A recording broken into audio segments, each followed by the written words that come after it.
Does EvoPsych claim that men are the gatekeepers of long-term commitment? EvoPsych makes no assertions whatsoever like that. Well, because remember, or if it is, you're not talking to somebody who's like a real research person. Okay. While women are the gatekeepers of physical intimacy, no, there's nothing in evolutionary psychology that, to my knowledge, anyways, that it makes assertions like that. Because if you're really a research, quote unquote, research scientist, you're doing so. You should be ideally doing so from an objective perspective. Not that anybody does, but is there anything in evolutionary psychology that points in that direction? Not that I'm aware of, but I have said in the past that women are both the gatekeepers of sex and of commitment. And as I said, as I just pointed out a minute ago, because with the pretty woman analogy right there, women they don't want to get married. What's funny to me is men get so much grief and so much shit from their sort of moralizing peers. Oh, men need to get better. They need to do better. Why do they need to do better? They need to do better so that they can get in, so that women can live better lives. And I'm glad you brought that up because I have this right here. Broke men are hurting American women's marriage prospects. Now, this has been out for a while. Remember, this is September. And so I brought this up because this was when I was talking with Pat Campbell. I still have this in sort of my archive here, just so you guys know that this is not some like new thing. But I brought this up with Pat Campbell back in 2019 about how men were not economically attractive. And I wrote several essays about this. I did several podcasts on my own, as well as some with Pat and some of on his radio show as well. And that's where I'm getting the numbers like half again as much. It's actually more than that. According to the stats in 2019, according to articles like that one, you've got a man has to make 68% more than the woman makes herself. So not only like if she's making $70,000 a year, you've got to make $100,000 a year, right? Or more than that. Or if let's say if she's making $100,000 a year, you have to make $168,000 a year to be economically attractive. And that's through polling and whatever else, whatever studies that they were doing. And this is in 2019 too. So your mileage may vary, but the idea of being economically attractive, and I think what throws people the most, you want to know what throws people off on that whole thing about economic attractiveness and everything, is women will cry a fucking bloody river about how they can't find a man men don't love, they're not emotionally available. Right? You were just saying that a minute ago. They're not emotionally available. They won't commit, blah, blah, blah. No, they will. You just don't want the ones that will. That's the problem. And so it's not guys getting better. There's plenty of guys that are on top of their game. They're just not 68% more on top of their game than she is. And so when you look at stats like that, when you look at especially when I'm looking at podcasts and women saying, yeah, men are broke. Where the good guys at, man? Like that one guy in the very first video where he's talking about, you need to find a man who's like into being a man, and you need to find a woman who's into being a woman. And then the loudmouth, mouthy broad that's sitting next to him, that's exactly, I mean, she's basically just proving his point for him right there. But the thing is the reason why she pipes up like that is because that girl's never going to find the guy who makes 68% more money than she does. That girl's never going to find, and she's not going to live the pretty woman narrative out. She could do what she wants to. I'm empowered. I make my own damn money. Well, good for you. Awesome. Great. You're living like a man, but good for you. Hope you can pull it off. But your pretty woman scenario that's in the back of your mind, whether you know it or not, is not going to play out. Probably not going to play out for you. Michael B. Jordan is not going to be coming and knocking on your door anytime soon to sort of like sweep you off your feet and take you off into perpetuity and have children with you and live happily ever after. Pretty woman, not going to happen. So what are you going to do about it? Well, you're going to do one of two things. Women are going to settle, period. You ladies, you're going to settle. You're going to settle in one of two ways. Well, probably three ways. One of two ways for sure. Okay. First way is this. You're going to live alone, period. You're gonna be struggling and wondering. And by the way, there's so many social conventions that are there to convince you that you're gonna be just fine. You're gonna read article after article about how women who are unmarried and childless are the happiest demographic of women that there could possibly be. And then you'll also read a few and interspersed in there about how women who have children more are actually happier than you. Okay. And so that's going to make you feel bad. So you're going to read 3 more articles that are going to say, well, statistics show that women are happier than ever before. Then you're going to read another article that's going to say women are being prescribed SSRIs, antidepressants, at record rates and have been doing so since 2010. And then you're going to go, well, but I feel better about myself and I can travel and do all these other things and I don't need no man, but I want a man. And you're going to go back and forth through all of these conflicting messages for a very long time. And you know what? The longer you wait and the longer it goes, the settling that you're going to do is you're going to settle on being alone. That's the life. The life you settle for is going to be you not finding that guy. And you know what's going to happen? There's a million other social conventions that are going to be out there to tell you that it's okay. Gentlemen, if you want to make money off of any female demographic, you play on 2 different things: YOLO and FOMO. You only live once, and fear of missing out. Those 2 dynamics in women's brains will make you a multi-billionaire. If you can find some sort of product, find some sort of promise, or some self-help thing, or some sort of cosmetics, whatever it is, whatever the new trend is, it's always fear of missing out, and it's you only live once. You use those 2 to your advantage, and you'll make all kinds of money. Oh, that's evil, Rolo. No, I'm going to tell guys about this in just a minute here. So you're going to settle, ladies. You're going to settle on being alone. You're going to settle on, I mean, I know black pill doomers are going to say, you're going to settle on cats and box wine. Okay, whatever. You're probably not that, but you're going to settle on social conventions and a narrative that says you're in the right and it's okay. And you should feel comfortable and proud of yourself for being alone. At least when men decide to go MGTOW, or they're black pill doomers, or they're literally seriously incels, we look at them with disdain. We look at them with disgust. But if a woman says, you know what, I'm okay by myself, we go, bravo, girl, you go. You're empowered. A man being alone is a piece of shit. A woman being alone is strong and independent. Why is that? Ask yourself why that is. And I'll tell you why that is because there's so many social conventions that are there to convince you that everything is okay. What's a social convention? It's a narrative. Men have fragile egos. What happened to the good men, Rolo? You left them back when you're 20s. Okay. Well, where are they now? How come I can't find a date? You mean I have to dumb myself down so I can be, so these guys will want to date me, blah, blah, blah. The reason why women have this sort of urgency and this anxiety, and the older they get, the more anxious they get, the more anxious they get, the more the necessity is for FOMO and YOLO.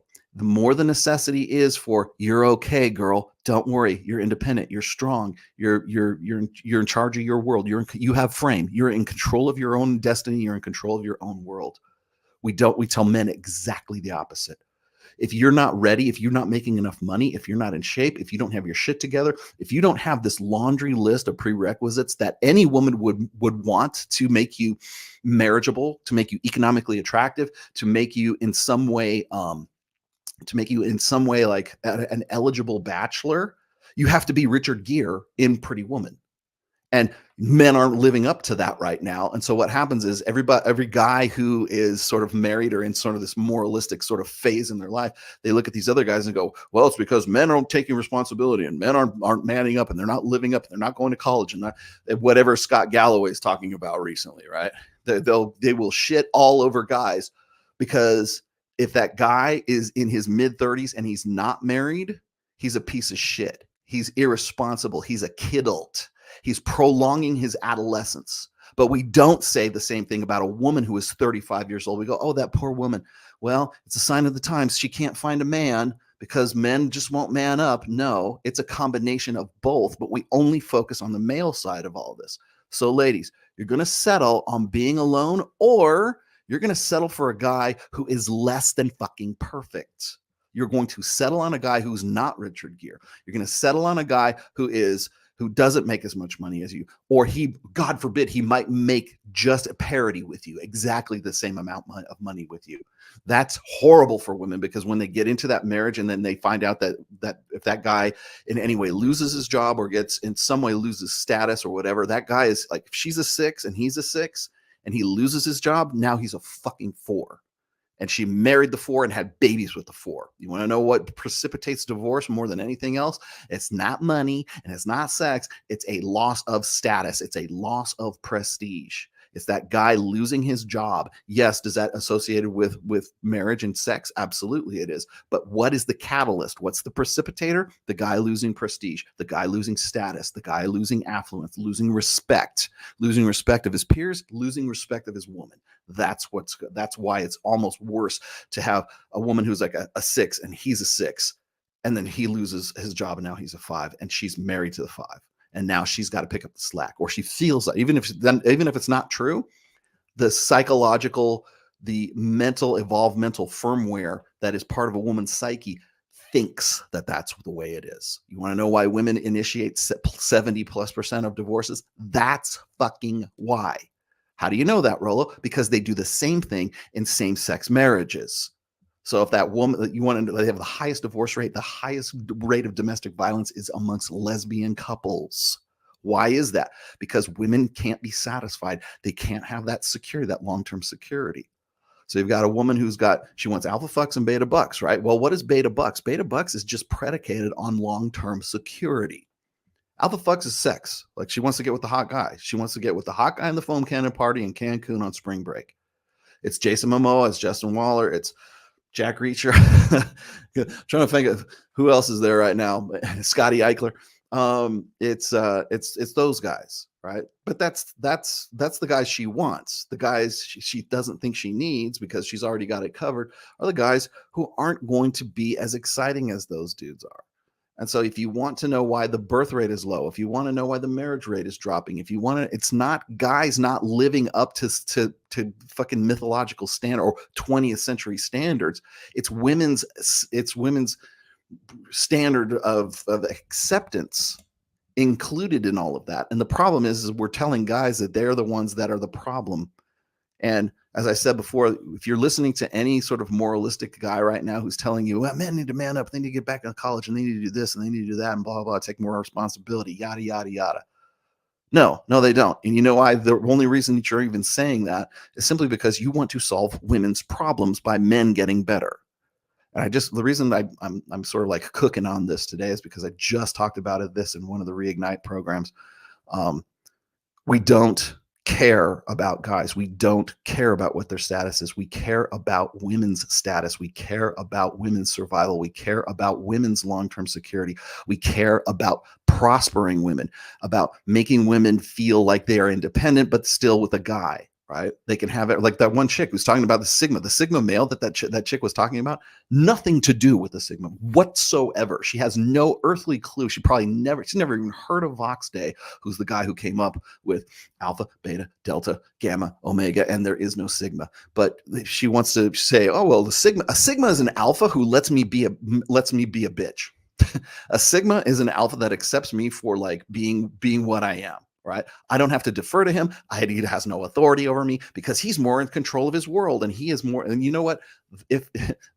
Basically what she's describing is an antisocial alpha.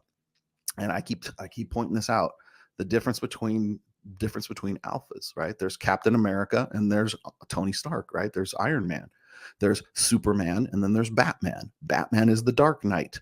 Batman is the Maverick. Batman is the vigilante, right? He's alpha and he cares about people, but he does things his own way. And if he has to kill somebody, he has to beat the hell out of somebody, then that's what he's going to do. Superman is also alpha, but he's a pro-social alpha. Truth, justice, and the American way, right? He cares about people in the collective. He cares about people on a larger scale, but he's the good guy, the stereotypical good guy. Whereas Batman, he's a good guy as well, but he gets things done in unorthodox ways. Those are just two different types of alphas. And so that's really what she's talking about. She wants Tony Stark. She wants Bruce Wayne.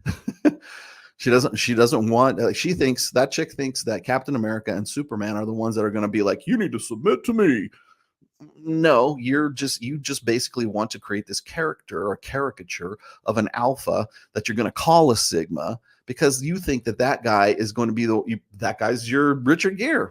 That guy is your pretty woman. You've been doing what you want to, and you want to continue being